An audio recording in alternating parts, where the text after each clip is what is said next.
अब मैं गुजारिश के साथ कहेंगे कि हमारे बीच में जो हम लोग तोहफा देते हैं अपनी नेता को,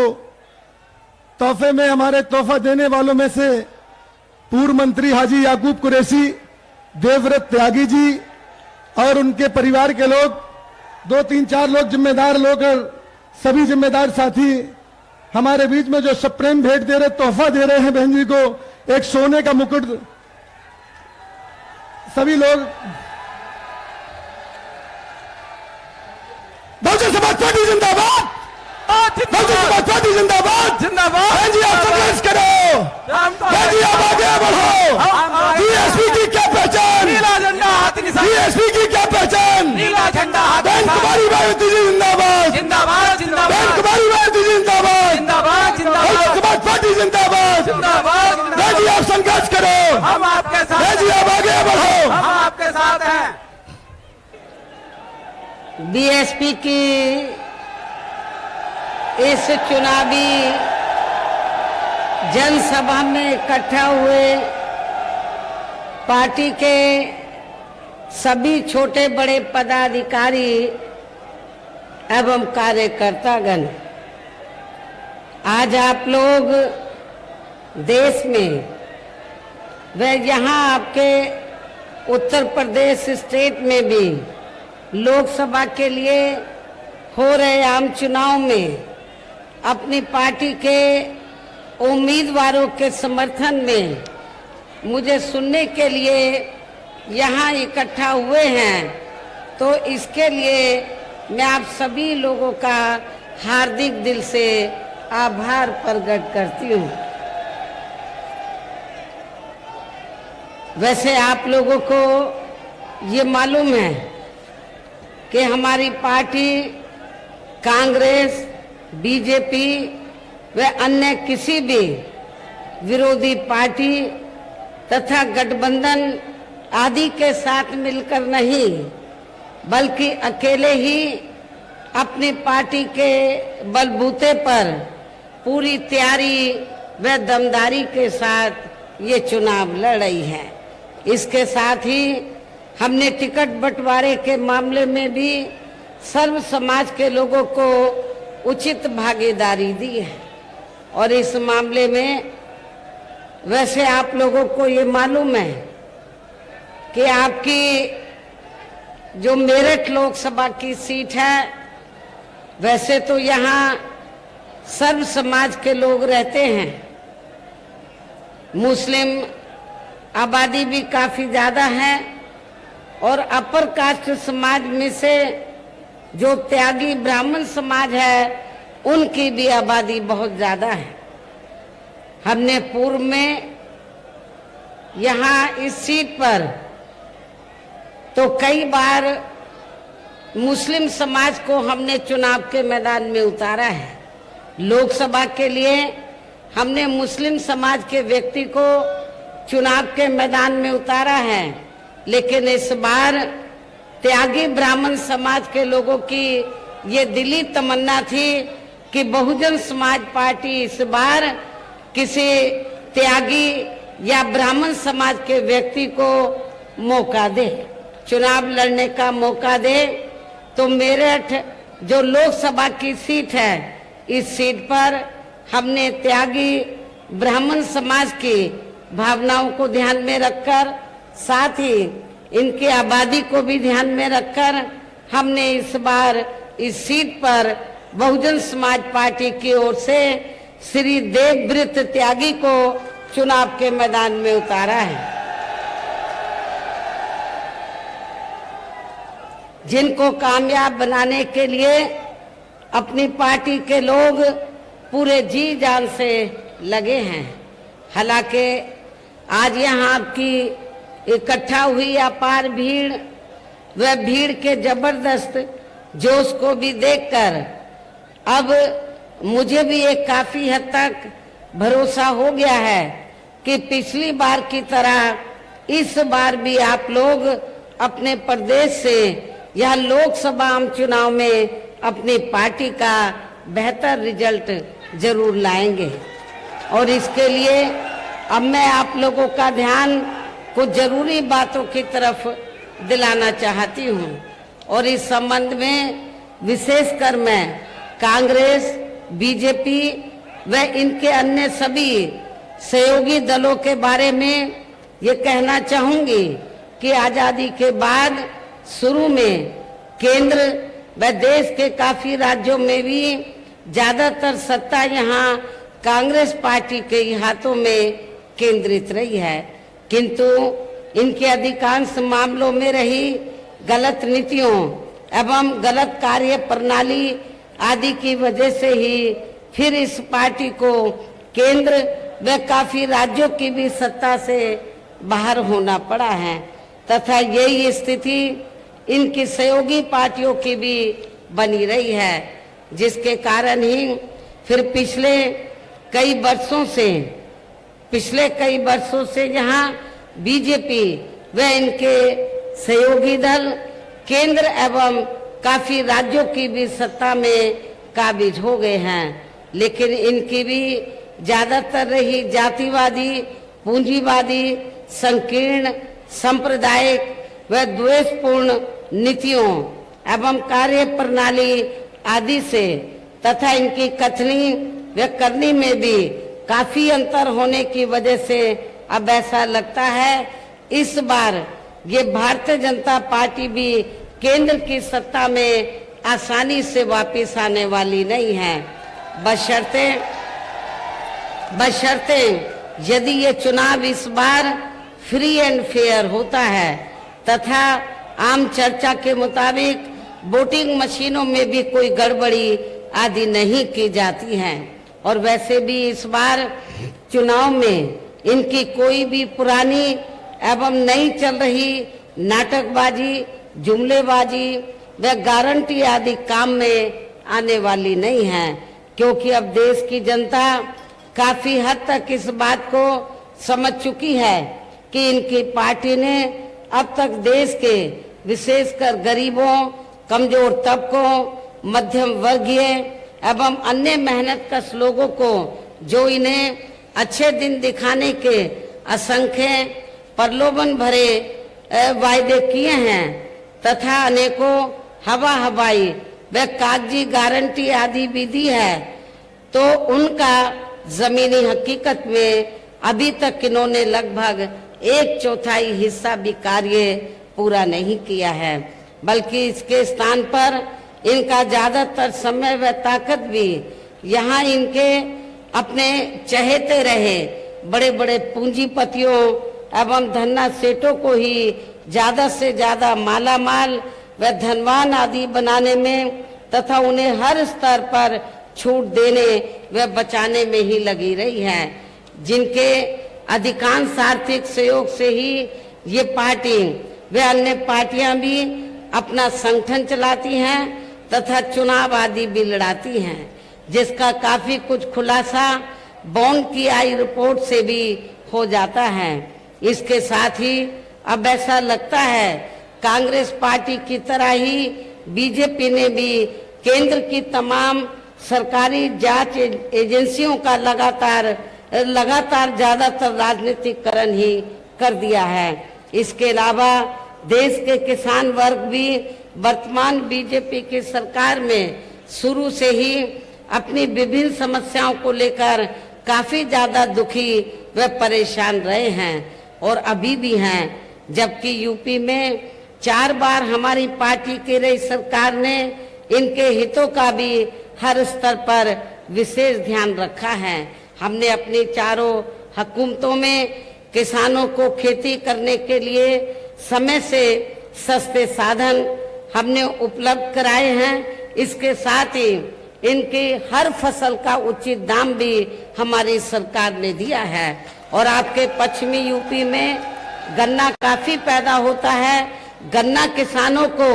हमने पूर्व की रही सरकारों और वर्तमान सरकार की तुलना में हमने काफी बढ़ा चढ़ा के दाम गन्ना किसानों को दिया है। इतना ही नहीं बल्कि केंद्र में पूर्व की रही कांग्रेसी सरकार की तरह ही वर्तमान भाजपा सरकार में भी इनकी जातिवादी, हीन, सांप्रदायिक एवं पूंजीवादी सोच व नीतियों के चलते ही पूरे देश में सर्व समाज में से खासकर गरीबों, दलितों, आदिवासियों, पिछड़े वर्गों, मुस्लिम एवं अन्य धार्मिक अल्पसंख्यक समाज के लोगों का भी पूर्ण रूप से विकास व उत्थान आदि नहीं हो सका है। और इस संदर्भ में वैसे आप लोगों को ये मालूम है कि पूरे देश में यहाँ दलितों, आदिवासियों एवं अन्य पिछड़े वर्गों का सरकारी नौकरियों में वर्षों से अधूरा पड़ा आरक्षण का कोटा भी अभी तक भी पूरा नहीं भरा गया है। विशेषकर एससी व एसटी वर्गों के सरकारी कर्मचारियों का पदोन्नति में आरक्षण भी अब काफी हद तक प्रभावहीन ही बना दिया गया है। और मैं एससी एसटी वर्गों के कर्मचारियों को यहाँ ये भी बताना चाहती हूँ कि जब यूपी में समाजवादी पार्टी के नेतृत्व में सरकार थी तो इस सरकार ने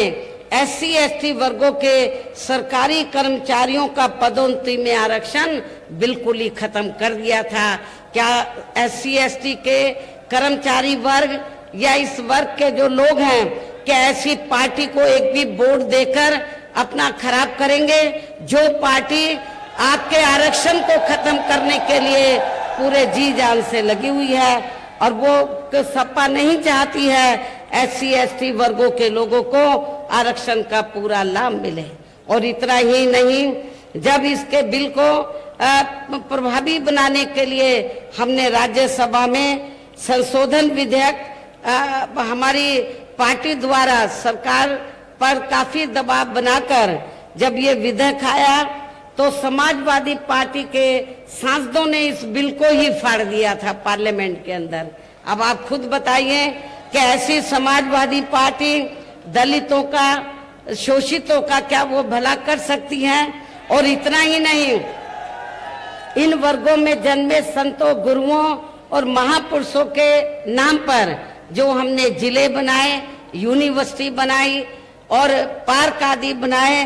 अनेकों संस्थानों के नाम रखे, वो भी ज्यादातर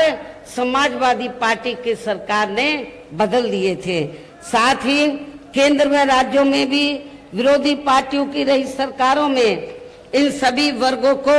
प्राइवेट सेक्टर में आरक्षण दिए जाने की व्यवस्था किए बिना ही इनकी सरकारों के ज्यादातर सरकारी कार्य अब प्राइवेट सेक्टर के जरिए ही इनके बड़े बड़े पूंजीपतियों व धन्ना सेठों आदि को ही दिए जाने के कारण अब इनको पूरे देश में आरक्षण का बहुत कम ही लाभ मिल पा रहा है। इसी प्रकार इनका इन और मामलों में भी शोषण व उत्पीड़न आदि होना अभी तक भी बंद नहीं हुआ है। इसके साथ साथ मुस्लिम व अन्य धार्मिक अल्पसंख्यक समाज के लोगों की भी हालत हर स्तर पर काफी ज्यादा खराब व दयनीय ही बनी हुई है, जिसका काफी कुछ खुलासा सच्चर कमेटी की रिपोर्ट में भी किया गया है। इतना ही नहीं बल्कि पिछले कुछ वर्षों से केंद्र व अधिकांश राज्यों में भी बीजेपी व आरएसएस की सरकारों के चलते हुए अब इनका विकास एवं उत्थान आदि होना भी काफी हद तक बंद साई हो गया है। आए दिन इन पर खासकर हिंदुत्व की आड़ में हो रही जुल्म जाति भी यह काफी ज्यादा चरम सीमा पर पहुंच चुकी है। इनके साथ साथ अपर कास्ट समाज में से विशेषकर गरीब लोगों की भी हालत हमें कोई खास अच्छी नजर नहीं आती है। इनकी गलत कृषि नीतियों के कारण किसान वर्ग भी आए दिन आंदोलित ही बना रहता है। साथ ही इनकी गलत आर्थिक नीतियों की वजह से देश की अर्थव्यवस्था पर भी इसका काफी बुरा प्रभाव पड़ा है, जिससे यहाँ विशेषकर छोटे एवं मध्यम वर्गीय व्यापारी वर्ग भी काफी ज्यादा दुखी व परेशान हैं। और अब केंद्र में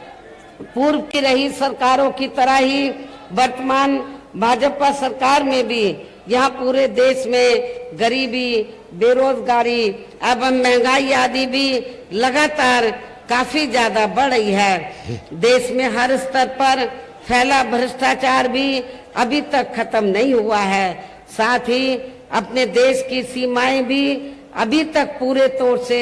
सुरक्षित नहीं हैं। ये भी बड़ी चिंता की बात है। ऐसे में अब आप लोगों को देश में हो रहे लोकसभा आम चुनाव में कांग्रेस, बीजेपी व इनकी सहयोगी पार्टियों को भी केंद्र की सत्ता में आने से जरूर रोकना है। जिनकी गलत नीतियों व गलत कार्य प्रणाली आदि को आप लोग काफी हद तक आजमा भी चुके हैं। ऐसी स्थिति में अब ये विरोधी पार्टियां इस चुनाव में भी किस्म किस्म के साम दाम दंड भेद आदि अनेकों हथकंडे इस्तेमाल करके केंद्र की सत्ता में आने की पूरी कोशिश में लगी हैं, जिनसे अपनी पार्टी के लोगों को हर स्तर पर काफी ज्यादा सावधान रहना है। और इस मामले में विरोधी पार्टियां अपने अपने पक्ष में हवा बनाने के लिए खासकर मीडिया, ओपिनियन पोल व सर्वे आदि का जो बड़े पैमाने पर इस्तेमाल कर रही हैं, तो उनसे भी अपनी पार्टी के लोगों को बिल्कुल भी गुमराह नहीं होना है। इसके साथ ही विरोधी पार्टियों के विभिन्न रूपों में जारी किए गए इनके हवाई व प्रलोभन भरे चुनावी घोषणा पत्रों एवं वायदों आदि के बहकावे में भी अपनी पार्टी के लोगों को कतई भी नहीं आना है, जिन्हें ये पार्टियां चुनाव खत्म होने के बाद ज्यादातर अमल में नहीं लाती हैं और अब जिन पर से देश की जनता का अधिकांश विश्वास ही उठ गया है। यही खास वजह है कि हमारी पार्टी किसी भी चुनाव में अपनी पार्टी का कोई भी चुनावी घोषणा पत्र आदि जारी नहीं करती है। वैसे भी हमारी पार्टी किसी भी मामले में कहने में बहुत कम बल्कि कार्य करके दिखाने में ही ज्यादा विश्वास रखती है। और इस बात का सबसे बड़ा सबूत ये है कि उत्तर प्रदेश में 4 बार हमारी पार्टी के नेतृत्व में रही सरकार ने चुनाव में अपनी पार्टी के बिना कोई जारी किए गए चुनावी घोषणा पत्र के ही प्रदेश व आम जनहित में काफी कुछ ऐतिहासिक कार्य करके दिखाए हैं। जबकि इस मामले में हमारी पार्टी का ये कहना है, यदि इन पार्टियों के स्थान पर केंद्र में हमें अपनी पार्टी की सरकार बनाने का मौका मिलता है, तो तब फिर हमारी पार्टी की बनी सरकार केंद्र में यहाँ अब तक रही सभी विरोधी पार्टियों की सरकारों की तरह केवल यहाँ हवाई व कागजी कार्य आदि नहीं करेगी, बल्कि उत्तर प्रदेश की तरह ही जमीनी हकीकत में ठोस कार्य करके दिखाएगी। और इस संदर्भ में खासकर मैं ये कहना चाहूंगी, केंद्र द्वारा देश में पिछले कुछ समय से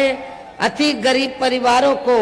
अस्थायी तौर पर फ्री में जो थोड़ी सी खाद्य सामग्री दी जा रही है, तो उससे इनका स्थायी तौर पर भला होने वाला नहीं है। और वैसे भी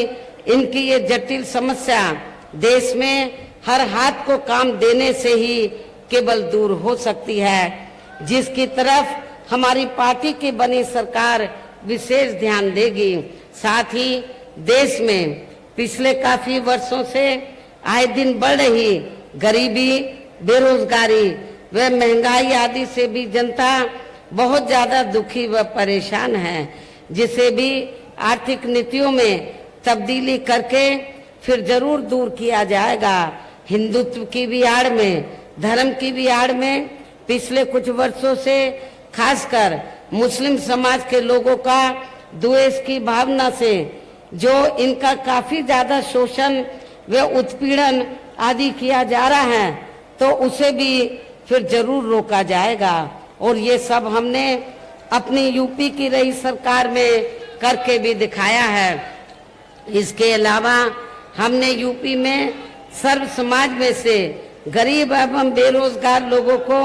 बेरोजगारी भत्ता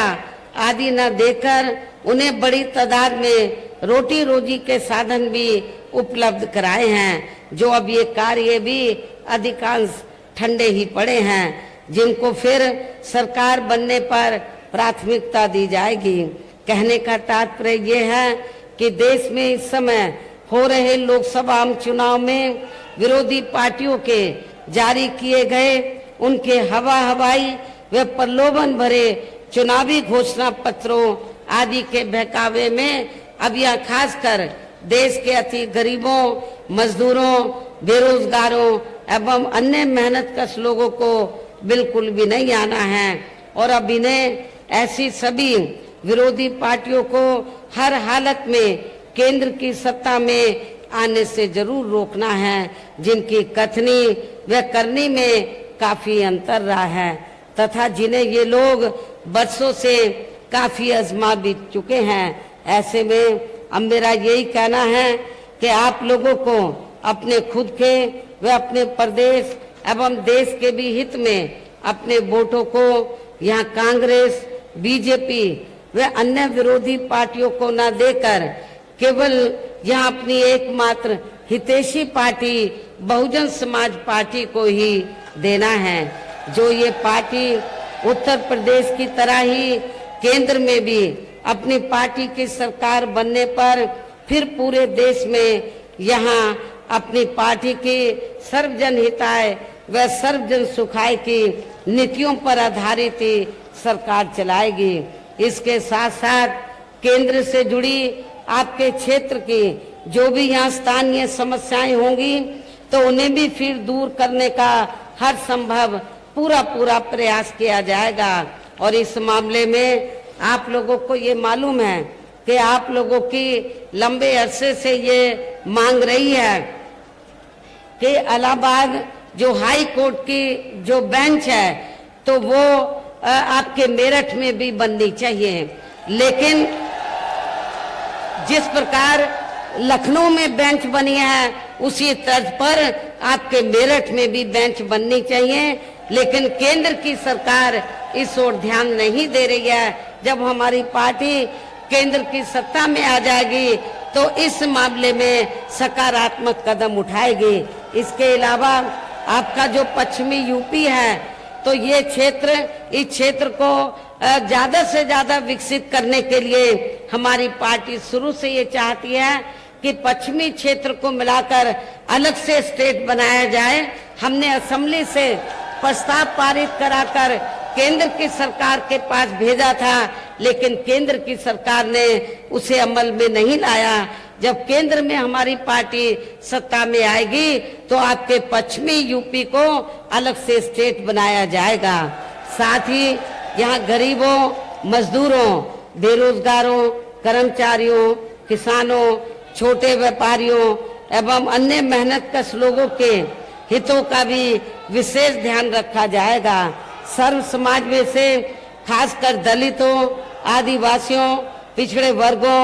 मुस्लिम वे अन्य धार्मिक अल्पसंख्यक समाज के लोगों के विकास एवं उत्थान के साथ साथ हर स्तर पर इनकी सुरक्षा आदि के भी लिए सख्त कदम उठाए जाएंगे और तभी फिर यहाँ वास्तव में अपने देश के महान संतों, गुरुओं व महापुरुषों में भी विशेषकर महात्मा ज्योतिबा फूले, श्री छत्रपति शाहू जी महाराज, श्री नारायणा गुरु, बाबा साहब डॉक्टर भीमराव अंबेडकर एवं मान्यवर श्री कांशीराम जी आदि का अधूरा राज सपना जरूर साकार हो सकता है, जिनको यूपी में हमारी पार्टी की रही सरकार द्वारा हर स्तर पर पूरा आदर सम्मान दिया गया है। इन्हीं खास बातों के साथ ही अब मेरा देश व आपके स्टेट के भी हित में, आपके क्षेत्र के भी हित में यही कहना है कि हमारी पार्टी ने यहाँ आपकी मेरठ लोकसभा की सीट से जिनको चुनाव के मैदान में उतारा है, जो यहाँ आपके सामने मंच पर भी मौजूद हैं, तो उन्हें आपको जरूर कामयाब बनाना है, जिसके लिए यहाँ पार्टी के सभी स्तर के छोटे बड़े पदाधिकारी एवं कार्यकर्तागण आदि पूरे जी जान से लगे हैं। और अब अंत में मेरा यही कहना है कि आप लोगों को वोट पड़ने वाले दिन यहाँ बीएसपी के अपने मेरठ के लोकसभा प्रत्याशी को अपनी पार्टी के हाथी चुनाव चिन्ह के सामने वाले बटन को दबाकर इनको जरूर कामयाब बनाना है, इनको जरूर जिताकर पार्लियामेंट में भेजना है। इस पुरजोर खास अपील के साथ ही अब मैं अपनी बात यही समाप्त करती हूँ। जय भीम, जय भारत।